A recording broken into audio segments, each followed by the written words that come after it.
we are overjoyed to have Elena Kostyuchenko here with us to discuss her new book, I Love Russia, Reporting from a Lost Country. This event has generous sponsors. It's sponsored by the Slavic Department, by the Posen Center for Human Rights, and by CERES, our wonderful Center of Eurasian, East European, and Russian Studies. And thank you all again for being here with us. We hope this is going to be a really interesting conversation for all of you. I'll introduce our guest. So Elena Kostyuchenko is an investigative journalist who worked at Russia's premier oppositional newspaper, Novaya Gazeta, for 17 years. She was born in Yaroslavl to a single mother who also had two adopted children. Their stories are also in this book. She moved to Moscow and studied at Moscow State University and began interning for Novaya Gazeta at the age of 17, writing her first big stories about activists and protesters, the resistance to the destruction of the Khimki forest in 2010, the murdered strikers of Zhanaozen in Kazakhstan in 2011, and later the trial of Pussy Riot. Kostyuchenko wrote major stories about the cover-up, uncovering that the fact that Russia sent its own soldiers into Ukraine in 2014. She was the person who broke that story. She wrote about the government's attempt to silence a group of women who lost children and other family members in the Beslan massacre, and over a decade later was still demanding an investigation. Lena is also an LGBT activist and has written about Russia's so-called gay propaganda law and has been part of protests that left her and her friends severely injured. She won several major awards for her reporting, and she's the author of 3 books, the last of which she managed to publish in Russia, in the United States, and elsewhere, despite an attempt on her life last year when she was poisoned in Munich. Please join me to welcome Elena Kostyuchenko to the University of Chicago.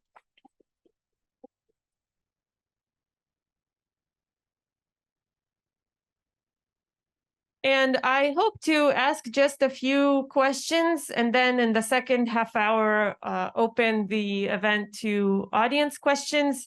I see many students here. I know maybe some of you have read parts of this book that we circulated, and I'm looking forward, I know we're both looking forward to your questions. Okay, so my first question is about the title of this book. I Love Russia is here in big block letters. I wonder if you could tell us about the decision to name the book that title in the middle of a war. Sure, but first of all, I want to thank you all for coming and with like open hearts and open minds. And for me, it's like a huge honor to be here in University of Chicago because like I heard a lot about this place, and now it's feels like a bit surreal that I'm here and speaking with you, and I'm very looking forward to your thoughts and your questions. So like for me, it's like the most precious part of discussion. So please don't hesitate with your questions. About the title, actually, I know it might sound inconvenient, but for me it was simple decision because I do love Russia. And this book about this love, how it changed. I'm sorry, my English is so bad. How it was changing during my lifetime and how it changed me, and not always in the best possible way. And about how this love gives you strength to keep going, but it also gives you hope, which blinds you. And I know that why this title can raise so many questions, because basically what Putin propaganda says that if you love Russia, go and kill Ukrainians. If you love Russia, be silent. If you love Russia, obey or lie. But love doesn't demand silence, obedience, lies, or murder. It demands very precise look at the thing you love, and it demands responsibility. So I believe we should take away the word love from the mouth of politicians and start to use it ourselves. Because in times like that, specifically in the time of war, there are so many people who are so ready to tell us what we should feel, why we should feel that, and what it demands from us. But only we can define these things. Thank you so much.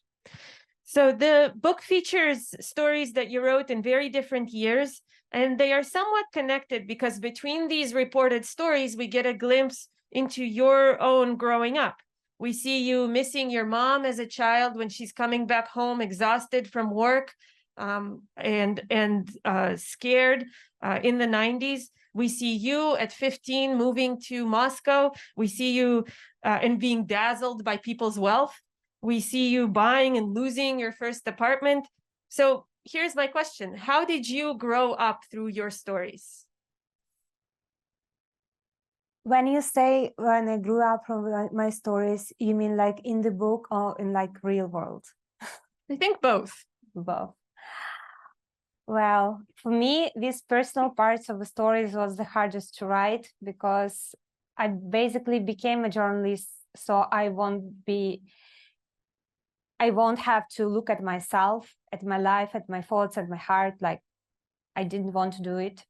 And when I decided that I'm gonna write this book, and I understand that it's gonna be a book basically about how Russia descended into fascism, I understand that I cannot exclude myself from this picture. I can't just hide behind the backs of my characters as I usually did. Like it won't be honest. So I decided to write about it, and I had to remember a lot of things, and I have to look deep in me, and I didn't like what I saw, but I wrote it down and it's there right now. And basically this personal story is creating a narrative, so-called character arc, because it starts from my very childhood, and then that's with like my complete failure and loss of my country. And I try to approach myself as any character in my book, so with empathy and understanding, but honestly, and with some kind of, with writer's cruelty, then you look very precise and you don't hide things. And it, like, I cannot really describe how was it to write it down, but in the end of that, it felt like release. I don't know, like I talked with my friend who recently gave birth, and they asked her about the feeling, and she says, well, you feel like huge revelation and you can't just turn apart. So I believe it's like the same about the book. Like you're bleeding, but you're so happy that it's now out of you. And for me, it also gave, it helped me to not gain some peace with my past, but at least acknowledge it. Because as like Russian anthropologist Svetlana Doneva says, the finished story, it is a story what was told. So I told it. Thank you.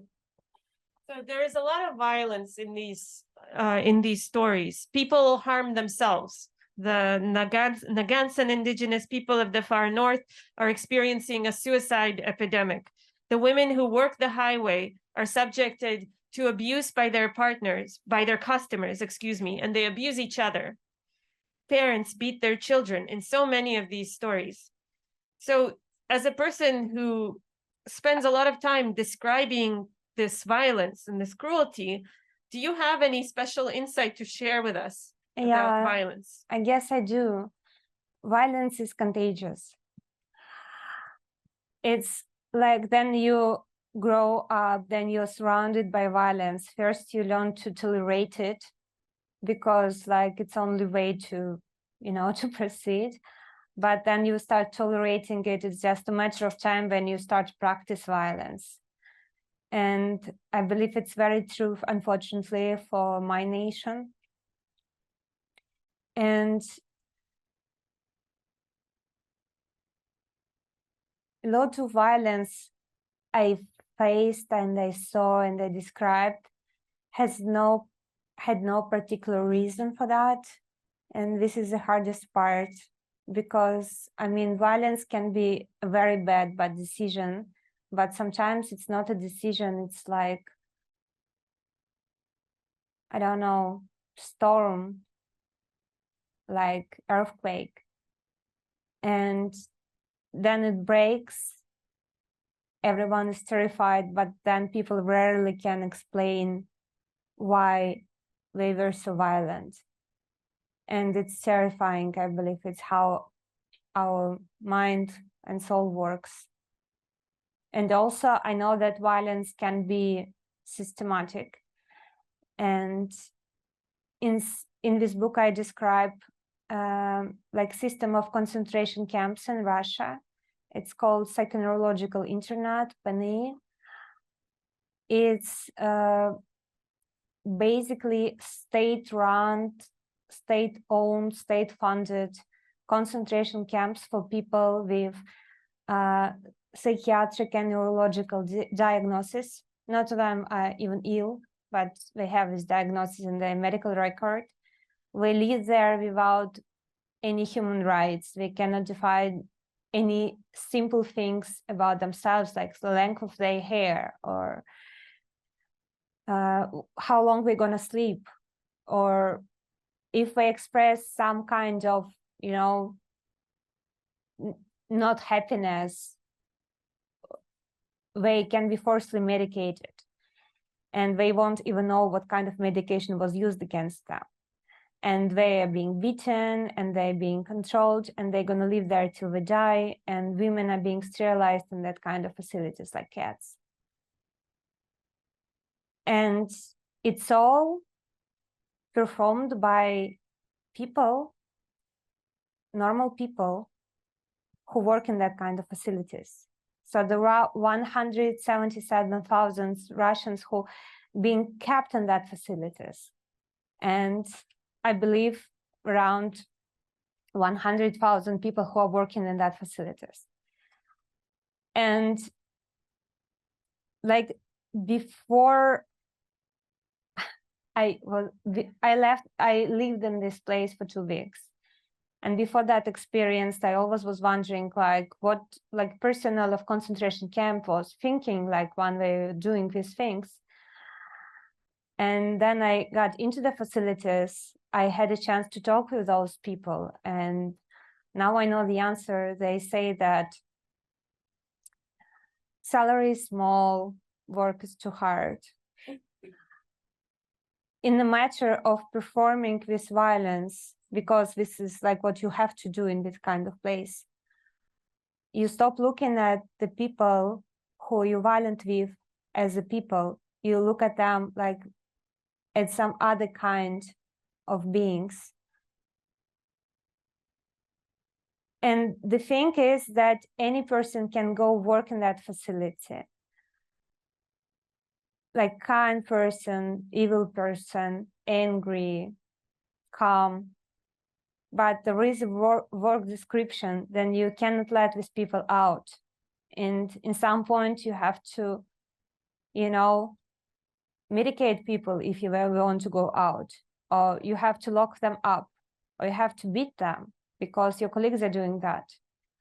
And this normalization of violence, the thing that this system of concentration camps, like it exists and it's not even being hidden some kind of way. I mean, I'm just very happy that I'm here and I'm able to talk about these places and about these people who live in such kind of conditions. And it's very dark that unfortunately any of us capable of violence, and unfortunately it's so easy to create conditions for turning people into that side. So I want to ask you about the war reporting in this book. There are obviously many ways to report on war, and in this book you have a few stories that do it very differently. The first war story, for example, is actually about your mother, or about conversations with her. Another one is about your life during the war in Donbass. And then in the last story, you report right from Mykolaiv, Ukraine. Um, can you tell us about that reporting? And can you tell us if there is an ethical way to report on war? Sure. I hope that there is an ethical way to report on war. I don't find one yet. The thing about war, same as the thing about violence, we learn to tolerate it. Yeah, we got used to that. We have news on war. And we have a lot of narratives in art and culture and media which like explaining war to us. But war cannot be explained. It's like mass murder, people murdering people. And it's like a huge hole, like a mid-grader, then people are falling and dying there. And I wish I could find a language or a narrative to describe it the way that we could take power away from this mid-grader, but not to get power into this mid-grader. You know what I mean? And Meat grinder. Meat grinder. Yeah, thanks. Like my pronunciation sucks. Everybody knows that. So yeah, so I want to find a way to talk about war. So I won't give energy to war. I won't have war to flourish, but it's very hard. In that kind of reporting, I did it from like Ukraine. It was the third week of war, of Russian full-scale invasion into Ukraine. And I was let in as a Russian journalist, which is like exceptional trust, and I will never forget it. And I was able to make this reporting because Ukrainian people who were helping me all the way along, who were sharing their stories with me, who were risking their life to bring me from one place to another place, who were letting me to live in their houses, to cry with them, to listen to them. And they did it all not because they liked me a lot, but because they knew I'm a Russian journalist, specifically because of that. Because they saw me as an opportunity to talk with Russian people. So Russian people will know the truth, what's happening in Ukraine, and they would be able to stop the war. And this kind of trust and this kind of hope on us Russians, though we were already attacking their country, we were already bombing them and killing them, I would never forget. I will never, ever forget it. I don't really know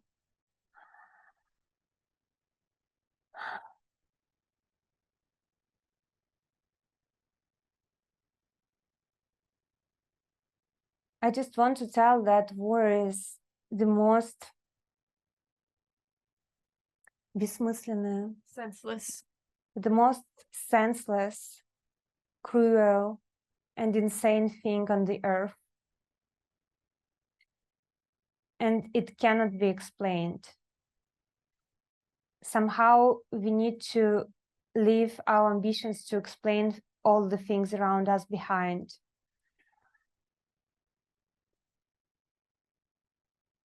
That's all what I have to say. Thank you so much, Lena. So there are stories here with positive heroes, right? Not everything is horrifically bleak, cruel, senseless. And one story that really reads to me like an action film screenplay is called Rust. And it tells us about an environmental investigation that you were part of in Norilsk, a city in the Arctic Circle. You are with a team of local activists and Greenpeace scientists and Greenpeace and scientists who managed to sneak samples out of a lake where the company that owns and runs the city, Nornickel, is illegally dumping. So you guys have a win, and this win is an investigation by the State Environmental Agency in a huge historic fine, which Nornickel decides to dispute. So tell me how you feel. How do you get to feel about these kinds of victories, considering that in so many other stories, you're describing pain, failure, violence, etc.?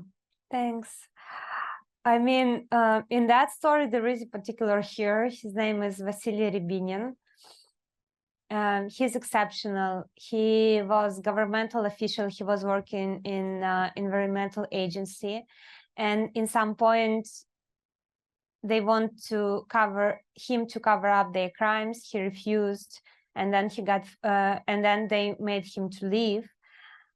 And somehow I was so lucky to meet him on the very moment then he was deciding what he's gonna do next, because he already made a public statement, he already did whatever he believed he had to do, and he was about to leave city, but he also knew that there are so many more things that he can make. And he said, I'm not sure that I'm right being right speaking with you, because like you will make me a hero, and nobody needs heroes here, everybody is afraid of heroes. And this moment, then like character turning into hero, I saw with my own eyes and I was able to describe. And this victory of human soul over all the darkness, it's what I will never forget, and actually what gives me a lot of joy and love. And all joy and love what I get from my work is because there are some other people who did a great stuff. And I saw them, I described them, and it was fantastic. I mean, I had my own achievements, like once I was able to take away from the prison man who was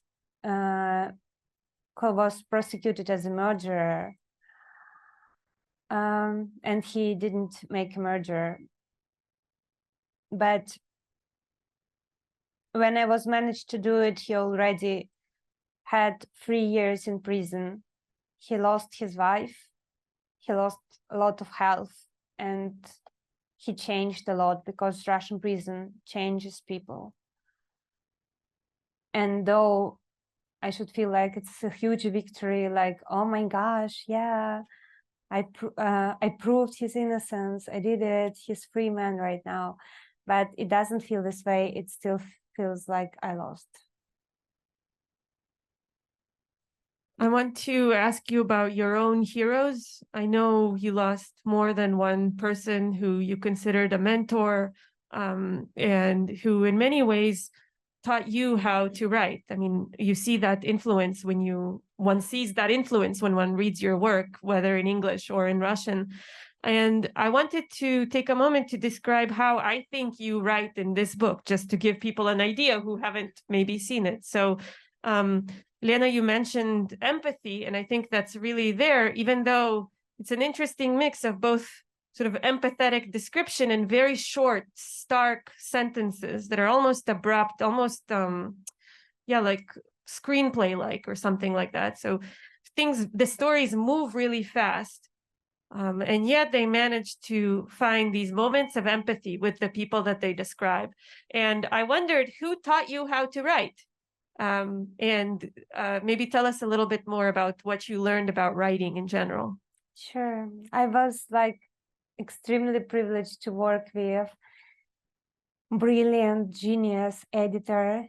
His name is Nugzar Mikiladze, and I dedicated my book to him because he wasn't just my editor, he was he was like a father to me, and not just to me, but to all the reporters of Novaya Gazeta. He was exceptional. I never met a person who knew Russian better than him. And another important feature of him was that, you know, some editors, bad editors, we tried to standardize, Did they say it right? Yeah. Good. Yeah. Sometimes they can't pronounce the words. So they want to standardize the texts, to do it like all the same, to unify all the voices. But actually, Nugzar, he somehow saw your voice, even he heard it, even like it was super quiet. Like then I joined Novaya Gazeta, I didn't know how to turn on computer. Like, and most of things what I wrote was such a bullshit. And still somehow he saw my strong parts and my weak parts, and he showed that like, okay, this is good, keep doing that, this is not good, doesn't work. But we didn't really had this kind of conversation often. He was very like old style editor. He just, you know, took text, you know, got a pen, you know, take some stuff away, write some questions, and then give it to me back. And then I need to bring him the good one. And it worked this way. We worked together for 10 years. And I never knew his personal story. I mean, I knew some of it. But for example, I didn't understand why he stopped writing himself. Because I found some of his old texts in the internet, and they were brilliant. And I thought like I would never stop writing if I would be able to write like that. And I asked him, he's like, you know, like it was just a decision. Sometimes you need to know where to put dots, like in the on your last story. But when I learned that he was Georgian himself, and he was before Novaya Gazeta, he was special correspondent of Komsomolskaya Pravda, the major Soviet newspaper in Georgia. And then in 1989, there was like a huge protest in Georgia, and soldiers who were sent to, you know, to seize this protest, they basically beaten up a lot of people, and they used like this, you know, short shovels. Лопатки, суперные лопатки. Yeah. Shovels. Wow. So we basically cut some people with the shovels, and he was in the middle of that. He saw it all. He wrote a story. He sent it to Komsomolskaya Pravda. We never published it.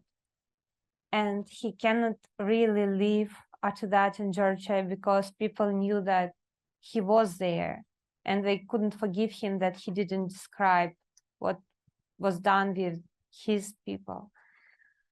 So he moved to Moscow, and he stopped writing, but he wanted to share his knowledge with us, and he did. And he grew up me. He grew up a lot of other reporters of Novaya Gazeta. And then the war on Donbass broke up and started in 2014, and we all started to go on this war. And he was blessing us, and he was wishing us the best of luck, but we were like children to him, and he couldn't really live with that. He got cancer, and he died very soon. And I'm extremely privileged that I had this person on my side for 10 years. It was fantastic 10 years. And after him, my editor became, I had an editor, Olga Bobrova, who actually was also raised by Nugzar Mikiladze, and he trained her as his преемник, his successor. Yeah, thank you. But nobody did know that he would die so soon. So I kept work with Oля, and we both grew up together. she as an editor, me as an author, and it was fantastic. So I know that there are many authors who work in just alone, who don't have editors, who have just, shows their text only to people they love or people they trust, but they are not like professional editors. So I always had the luck to work with professional editors. So thank you so much. So I'd like to ask you for your questions. We're not taking any, this is more of a comment than a question type non-questions at this time. We're only taking actual questions to hear our speaker. So if you have a question, please raise your hand. Yes, please go ahead. I have read a book in English, and how happy are you with the translation from Russian into English? Thank you so much. Yeah, I'm very happy with this translation. It was translated by two brilliant translators, Bella Shayevich and Ilona Izbinchevasa. Bella is American, Ilona is English woman, and they both actually started to translate this book even before it was finished. Because we wanted to have more time to work on the translation so it would be just perfect. And we spent like endless hours in Zoom with them both. So we would argue for any word and rhyme, like what rhyme this sentence has or hasn't, and why this sentence is too long and this is too short, it doesn't work this way, and what is with paragraph, it doesn't move, and like hours. And I'm very happy with what we achieved, and I hope you will be happy too. By the way, your English much better than we think. Oh, thank you. Thank you. Here's another question.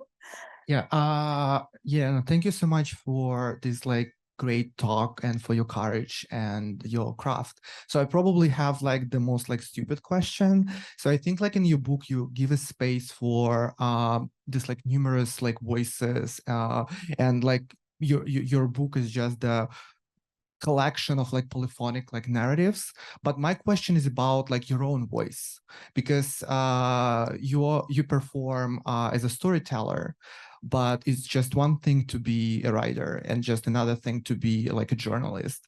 And I wonder how many voices of Elena Kostyuchenko you have in your book, if it makes sense, like my question. Thank you so much. I believe many of them actually. Then, because I start to describe the like my life since like very early childhood, I try to voice somehow match to the age, though it's not very easy. But like the way I was thinking, the words I was using that age, I was using in my writing, and I hope it's noticeable. If it's not, but it's working, it's even better. So you can see that the voice of narrator is changing like during all the time. Same as my voice in the articles, because like, as you probably know, the structure of book, like personal stories are paired with like articles from Novaya Gazeta. And it's also was changing during my lifetime, during my 17 years of work.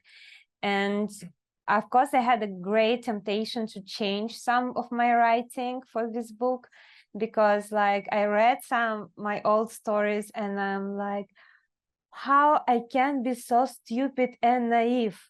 Like it's embarrassing. But then like, okay, but this is real you, stupid and naive, so live with it. So I stayed just the way it was, and I hope it's okay. Thank you. We have a question back there, and then okay. Yeah. Okay. Hi. Thank you so much for your empathy in your work. It's really inspiring. I'm wondering, so you've done so much good, but in your talk, you did mention that you made mistakes, or that something along the way, kind of with Russia and like missing something or not understanding how things will go. So I'd love to know what you think maybe like you could have done better in like the last 10 years in Russia, maybe you could have done better. Thank you. Sure. Thank you so much for the question. I should do everything to stop fascism in my country. I should have done it, and I didn't do it. And that's like what I live every day. And the reason why I didn't do that, I didn't do everything I could. There are actually two reasons, both of them are quite terrible, but I'm gonna share. So first one is because somehow I believed this, Western capitalist bullshit idea that journalists shouldn't get involved into things too deep, or he or she gonna lose his shiny objectivity. So I really believe in this shit, and somehow it created this idea, at least in Russian media it was, that journalists are so special. We have special mission, we work for power, like we are necessary for democracy. And somehow it gave you illusion that to do your work the best possible way, it's kind of enough. No, it's not. It's not. Because your professional duty doesn't decline your civil duty.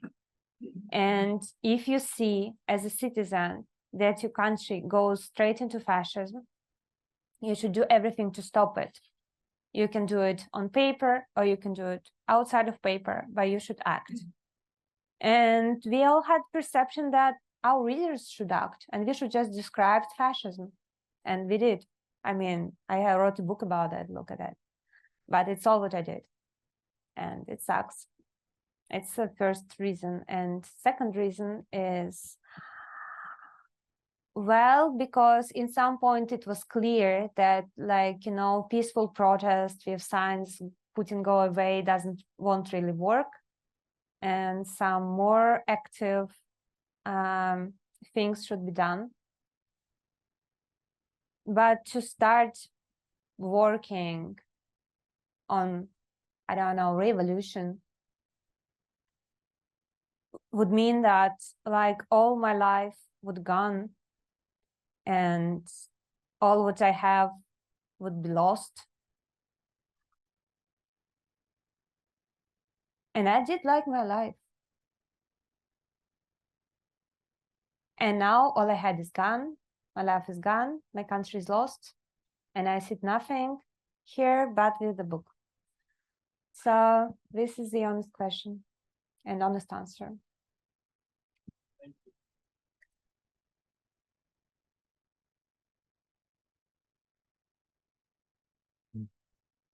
Thank you for your answers. I wanted to continue line of questioning, which was already raised by two previous people. So about your voice. So I represent to some degree organization which we founded about 15 years ago called Russian American Science Association. I was its founder and first president, and we have a project in which we trying to piece together biographies of previous generations of scientists who were forced to move from Soviet Union back in the 1920s, 1930s. Some of them lived here in Chicago, some lived in different other cities. But recently we came across interesting archive in New York City where actual voices were recorded. There are some biographies, some Q&A sessions, very long recording, sometimes hours, but very compelling. And when you compare actual voices of people from that time to written text, I personally prefer voices. I guess I'm biased. I stopped reading, frankly, paper for about 15 years. So I recently celebrated my book number 500, which I actually listened. Wow. Not read on paper. And the question to you is, are you considering perhaps to read your book in your own voice? And this, I believe, will be very, very compelling. I'm not sure if you prefer English or Russian. Russian is fine too, but I hope you will consider doing that. Thank you so much. I already did it in Russian, though it was quite crazy experience because my articulation is not perfect because I'm not professional in that. I'm just writer. So it was long days when I was locked in the small room with the guy who was like a voice editor, who did like this kind of eyes when I stumbled. But no, it was fantastic work, and I'm very proud that I did it, though I'm sure that there are many other people who would do it better. But somehow Medusa, who published my book in Russia, they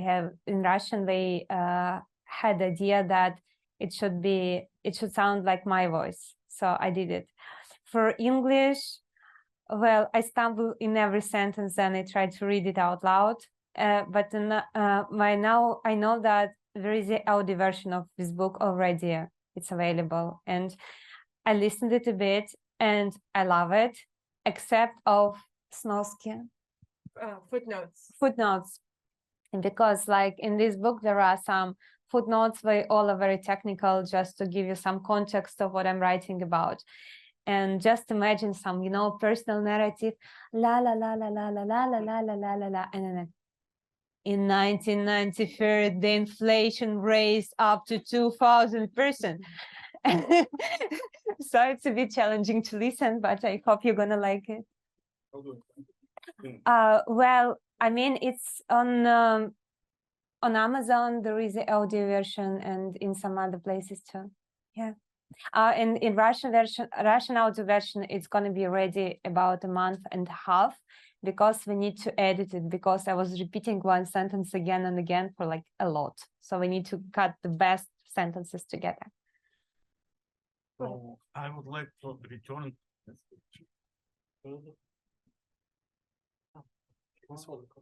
Okay, so I would like to return to title of your book, I Love Russia, and you argue that Putin not represent Russia, therefore we can love Russia, but we can hate Putin. In fact, all Russians go to war to kill the Ukrainians, not because of Putin, because they like to do this.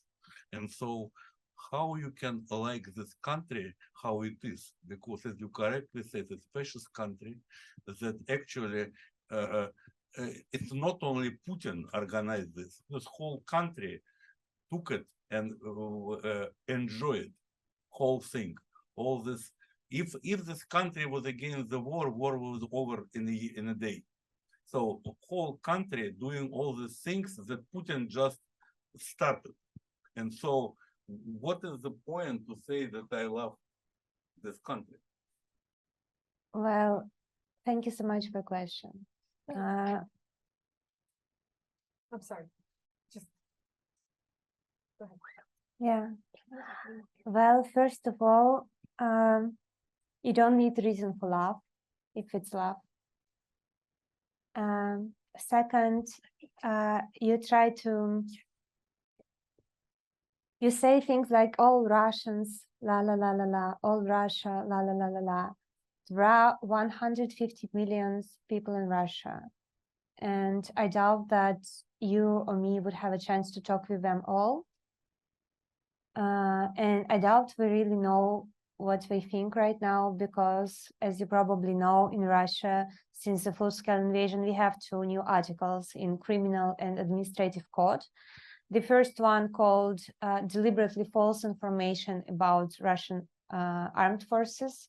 And it's basically any information about this war, which contradicts with official information of Ministry of Defense. To spread or create this information, it's up to 15 years in prison. And another is so-called discreditation of Russian armed force. You don't even need to give some information. You can express emotion, like you can say, I hate this war. It's enough. You're going to be punished. In that kind of situation, it's quite hard to understand what people feel and think. But I have my circle of characters of people I know, and people I love and people I hate, and I'm communicating with all of them. And none of us is rooting for this war. Some of them tolerating this war. And the reason why people are tolerating this war are quite different. But one of them, and the main one, I believe, it's the helplessness we all share, like our main trauma, main Russian trauma. Of course, in this war, a lot of Russians are participating, and we cannot deny it. But I doubt that if you ask any Russian soldier, do you want to go kill Ukrainians or get killed, or you want to just go home? Probably many would just go home. Just 2 days ago, son of my good friend, who also in this book, his name is Denis, was kidnapped in Moscow. My friend is Ukrainian. His son was born and grew up in Russia, so he has Russian passport, and he went to change his passport in some official center and just disappeared. He was detained there by police and sent to not even to conscription punkt, but straight to воинская часть. To like the army barracks. Yeah, to army barracks. And now he's there, he's locked up, he doesn't have his phone. In a few days, he should pledge a vow about being loyal to the state, and then they would send him to Ukraine to kill, though he's Ukrainian himself. And right now, his father, his mother, me, our friends, we're trying to understand how we can get him out of the system. We don't know yet how. We tried many things. We failed every time we tried. And I knew that my friend knew me as a journalist who has some connections, who has some phone numbers to call, though they're still not working yet. It's like a fortunate. There are many families who don't have this kind of privilege, who just was obeying the fate as we always did, because it was like the best strategy of survival in Soviet Union and then in Russia. And so that's how their sons became murderers and died on the foreign land. I don't think that Putin is the only one to blame, because then our country and our nation is fascist and contagious with fascism. Like, you cannot really say that, like, only Putin is fascist, the rest of us are just good. No, unfortunately, role of Putin is huge, but Putin, in the end of the day, he's just a symptom of what's happening with us. But I honestly believe that only love to our country would help us to fight our country back and fight our people back and keep fighting for their souls and for their minds, and to help to stop this nightmare. And without love, I don't see any point to go. Why bother, right? Let them all die. I don't want to do it. Thank you. Thank you. Thank you for all your text and for this talk.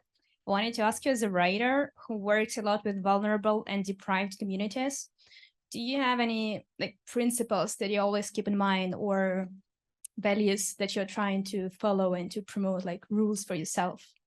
Yeah, thank you so much for this question. Yeah, I do. They are very simple. I try to listen to people, to actually listen to them, and so they would see that I'm listening to them. I try not to judge them, because it's very cheap to judge your characters and people you write about, especially if these people are vulnerable. And I respect them, so they would feel this respect. And I also let myself be vulnerable too when I talk with them. So if I ask them very hard questions, I make them know that they can ask me hard questions too, and I will answer them with all honesty I have. And if I talk with women who survived through rape, I also let them know that I survived through 2 rape attempts, and I can describe it as detailed as they want me to do it. So, and it works. People start to trust you because they feel that you trust them. And also I try to, like in the beginning of interview, I try to do like very simple thing. I just tell the person that he or she is the one who decides how long this conversation will go and how far the conversation will go. And we can stop any moment. And any moment he or she can change their mind about like if they want something to be told or not. And that somehow balance the power a bit, you know, because like there is a huge imbalance of power. Then you're journalist and you interview some, you know, recruited into prostitution woman and or drug addict person, and like, yeah. And also I try to spend as many time with them as they let me, because it's the way to see how they really live and to be with them through the emotions and through their sorrows, through their life, their challenges. I'm a reporter, so it's easier for me to explain people why I should be around. And if they let me to be around, at some point we just forget that I'm some, you know, reporter from Moscow who came there to describe their story. They look at me more like another human who somehow is willing to share, you know, a day, a week, a month with them. And it creates very special kind of relationship. I try to keep it professional. I mean, I never become friends with my characters, only like 2 exceptions for 17 years. But for me, it's sometimes it's hard to, you know, to step away, then the story is done, to understand that, okay, our path crossed, but now we're not crossing anymore. We have our own life. I have my own life. So, but of course, we exchange contacts and they know that they can ask me for any help. And sometimes we do.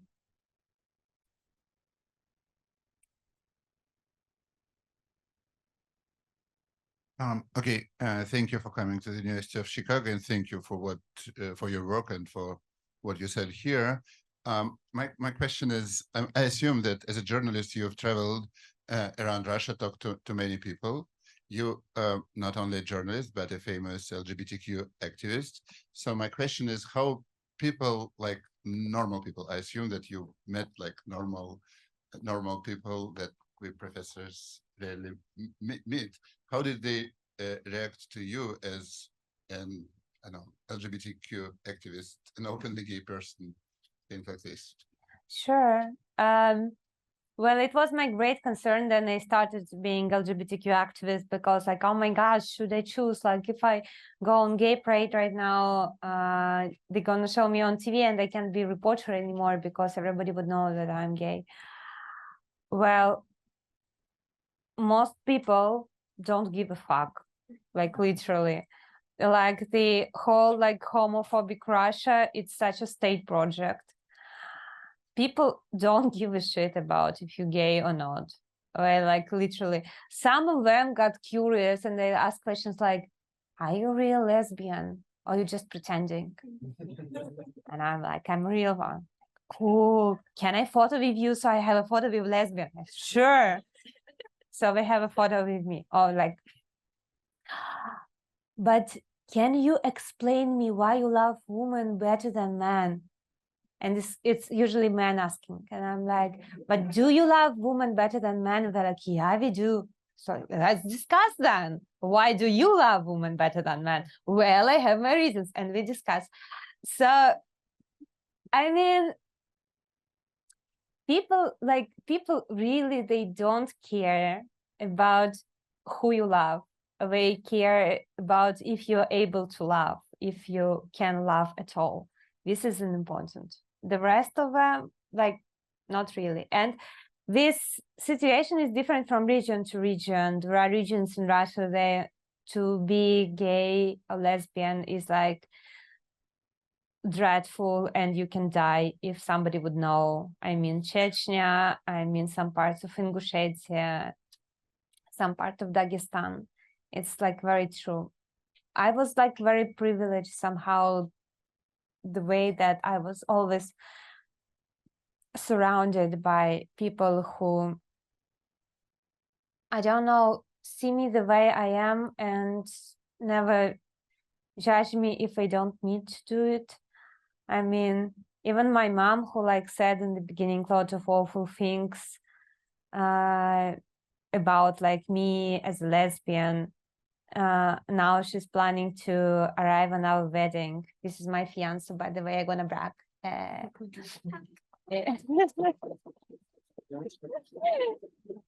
Yeah. The funny thing that actually we had like a social experiment on that, like fortune social experiment. Then we like in this book there is a story of demolition of my building, and then we tried to fight back to prevent demolition. The local administrative office, who really needed this demolition done, they understood that I'm like the moving force in our house resistance, and they decided to discredit me. So we Googled and like, oh, cool, she's lesbian. So they sent a person from the administration who approached like every neighbor in my building and says like, do you know that Elena Kostyuchenko from the flat number 5 is a lesbian? And this was like a very like, it was like a working district. Like I lived with like people, like with workers basically. And most of them like, well, then dot, why do you tell me about that? How it's my business? Like, why do you bother me like in the middle of a day, on the middle of a night? Like, I don't want to talk to you about that. So people got no interest in that. But then they changed the approach and they start to approach every apartment in the building and says like, do you know that Elena Kostyuchenko studied in the United States? And that worked very well. I wanted to ask for some questions from the back. Yeah, go ahead. If you want Yes, this. Yeah. I will try to be loud. Here. Yes.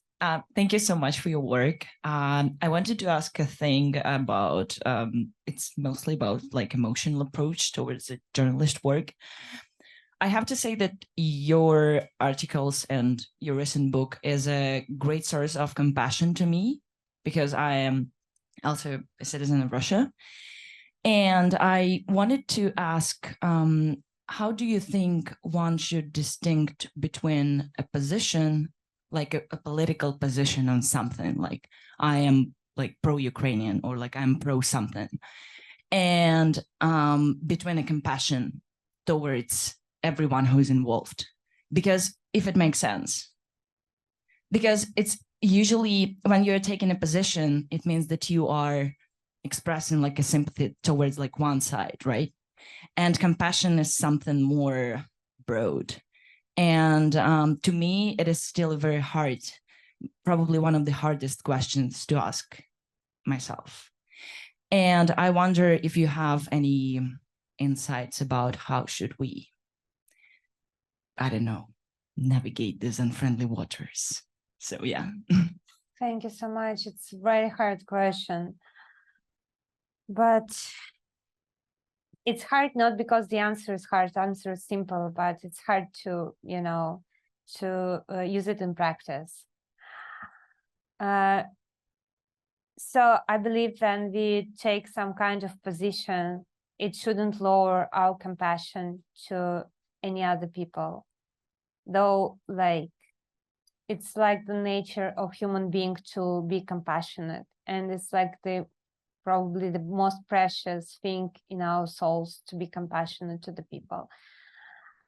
Sometimes it's extremely hard, especially if these people make you harm. it's extremely hard, especially when they make harm to the people you love. Sometimes I cannot feel compassion.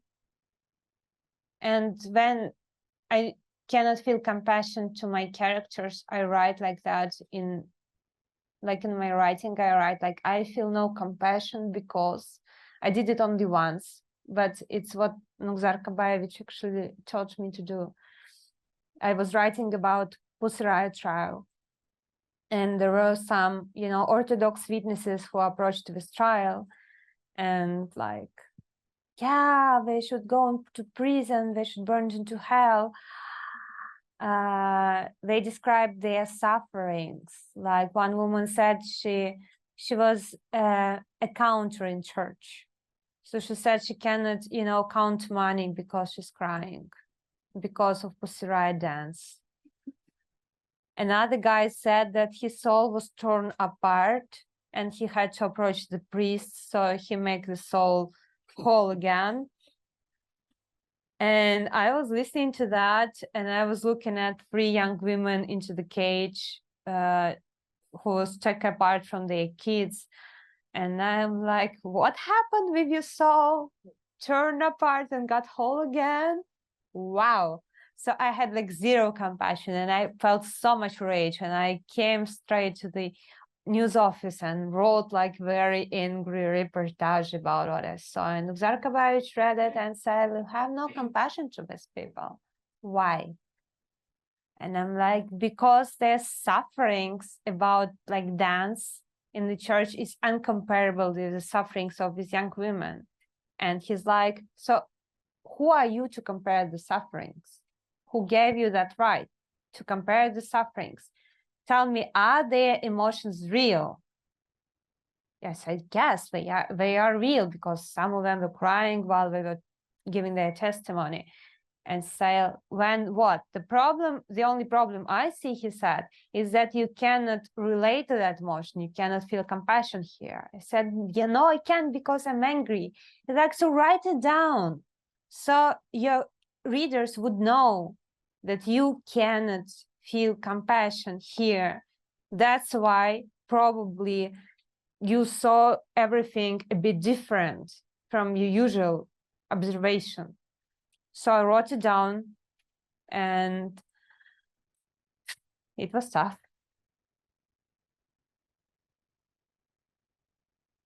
In the situation, then I don't feel compassion.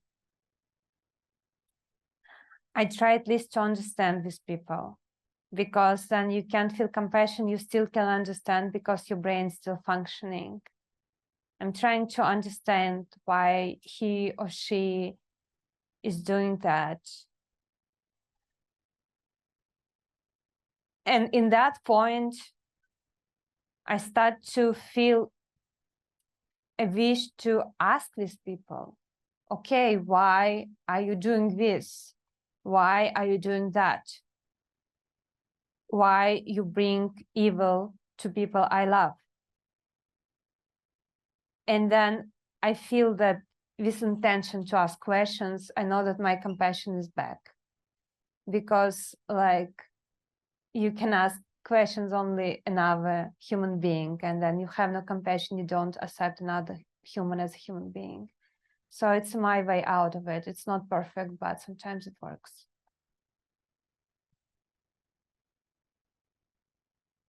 Go ahead. Go ahead. Okay. So I don't want to be myopic, and it's slightly off topic, and if so, I apologize. But it's been on my mind. I think it's hard for a lot of Americans to contemplate this question, but given your experience in Russia, do you see any signs in this country of potential autocratic backslide, and how are we as citizens, or perhaps your advice to reporters in general, to handle that in the best way possible to prevent it from becoming a reality? Sure. Thank you for this question. Well,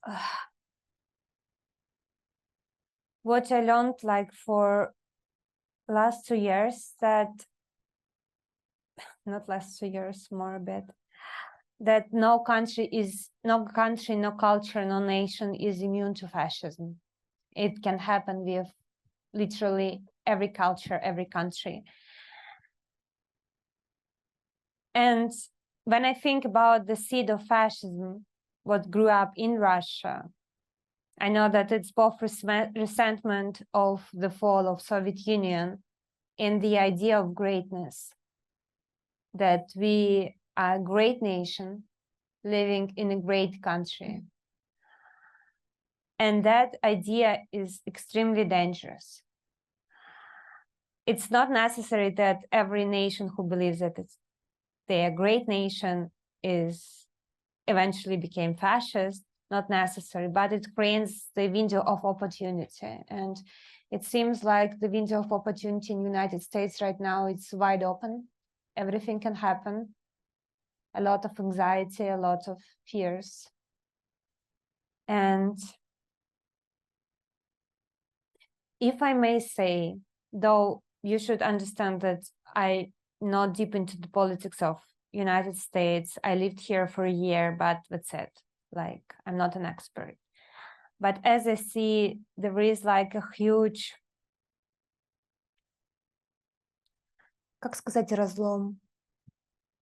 Schism, yeah, breakdown. Yeah, it's like a huge break between like two parts of the nation. Yeah. Gap. Yeah, like gap, break, schism, whatever. Like, yeah, guys, you got what I tried to say. Good. Thanks.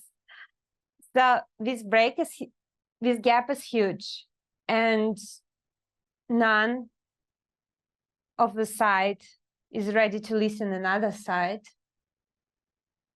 And every side likes to point fingers and call each other fascists. And none is ready for discussion. And that's a very dangerous situation.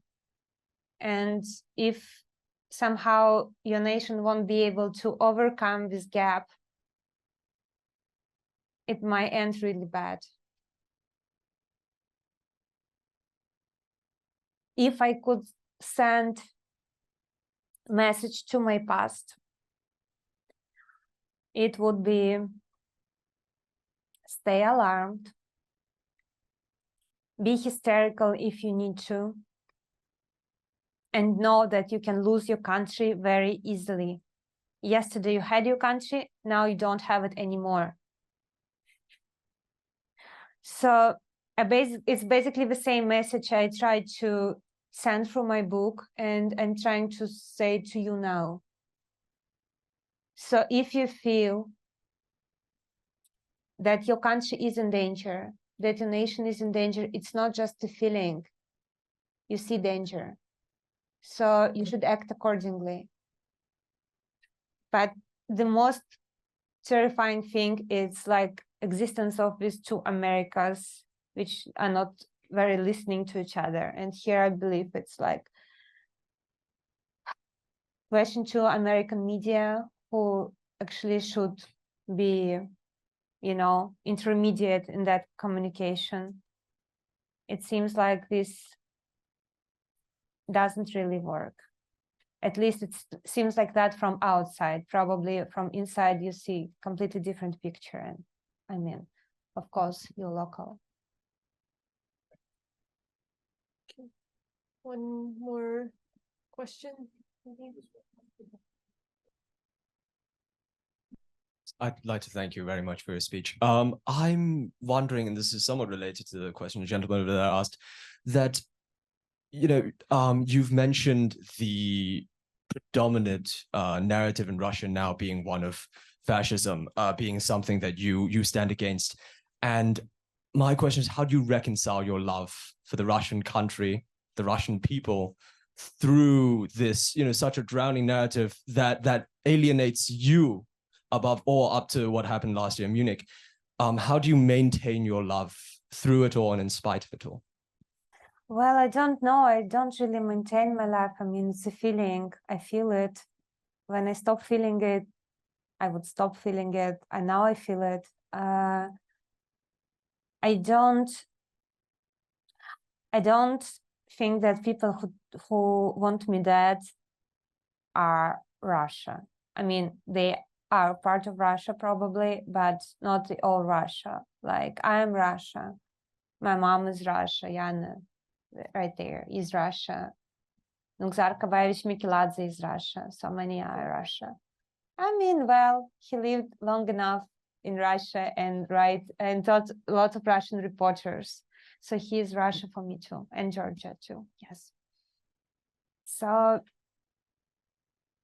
when I say I love Russia, I mean, of course, the community of people united with the common destiny or with common fate. And those people are so different, and same people are capable to awful and wonderful things. And this is, I believe, what makes us so strange. And I feel like I belong to these people. Then I say love.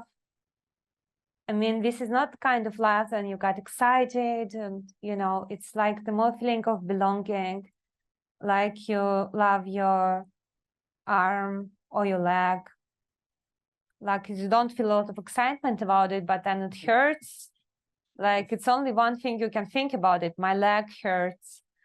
So this love hurts right now a lot. It's very painful to love.